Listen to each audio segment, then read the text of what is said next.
in a small, quiet town nestled deep within a dense forest, there stood an old, decrepit house at the end of Ravenwood Lane. It was known by the locals as the Whispering Manor, for the unsettling whispers that could be heard on still, moonless nights. The history of the house was shrouded in mystery, with tales passed down from generation to generation. Some claimed it was cursed by a vengeful spirit, while others believed it was built atop an ancient burial ground. Regardless of the origin, everyone agreed on one thing: the house was haunted.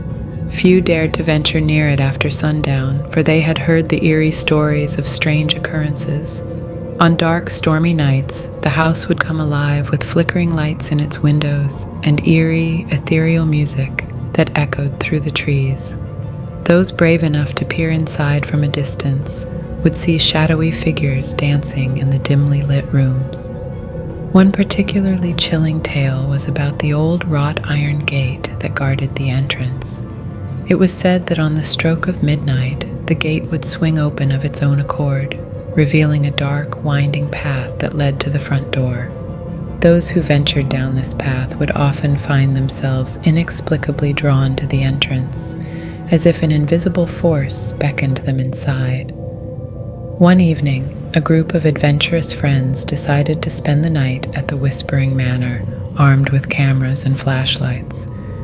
As the clock struck midnight, they watched in awe as the wrought iron gate creaked open, just as the legends had foretold.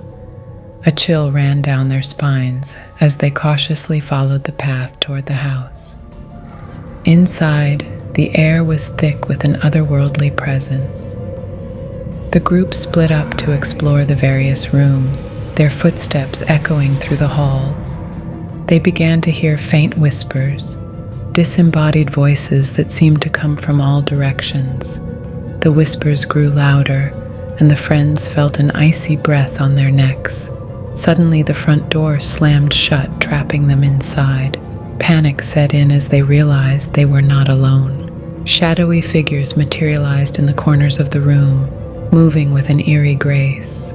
The friends' flashlights flickered and their cameras malfunctioned. As they huddled together in fear, a ghostly apparition slowly materialized before them. A woman in a flowing white gown. Her hollow eyes bore into their souls as she whispered a mournful tale of betrayal and tragedy. It was the spirit of the original owner, cursed to wander the house for eternity. Terrified, the friends pleaded for release. With a mournful sigh, the apparition beckoned them toward the front door. Miraculously, it swung open and they fled the house, leaving their cameras and equipment behind. From that night on, the Whispering Manor remained shrouded in darkness, and the townsfolk learned to stay far away from its haunting embrace. The chilling tales of the haunted house continued to be passed down through generations, serving as a chilling reminder of the supernatural world that lurked beyond the shadows of Ravenwood Lane.